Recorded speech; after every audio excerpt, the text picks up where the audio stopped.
آداب۔ پان لکھنؤ یا پھر اودھ کی تہذیب کا ایک اہم حصہ ہے۔ ایک بات بہت ہی خاص ہے پان کے سلسلے میں کہ پان جو ہے وہ کبھی کھایا نہیں جاتا ہے بلکہ پان سے شوق فرمایا جاتا ہے۔ کوئی بھی مہمان آئے یا کوئی بھی محفل ہو، آپ اس کے سامنے لوازمات چن دیے، سب کچھ آپ اس کے سامنے پیش کر دی، لیکن اگر آپ نے پان اس کو جو ہے پیش نہیں کیا تو وہ بد تہذیبی میں آتا تھا۔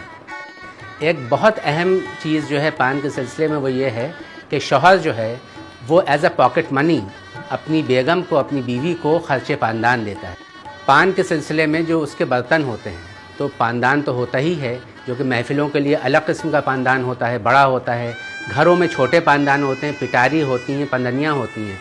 جو پیش کیے جاتے ہیں پان، اس کے لیے خاصدان ہوتے ہیں۔ پھر اگالدان ہوتا ہے۔ اگالدان جو ہے جس وقت پان نوش کرتے ہیں اور اگال آپ کو تھوکنا ہوتا ہے تو اس کے لیے بھی ایک طریقہ ہوتا ہے کہ آپ نے اگالدان کو اٹھایا اور اس طرح سے آپ اگال جو ہے وہ تھوک رہے ہیں، جس سے کہ وہ تھوکتے ہوئے وہ سامنے والے کو دکھے نہ۔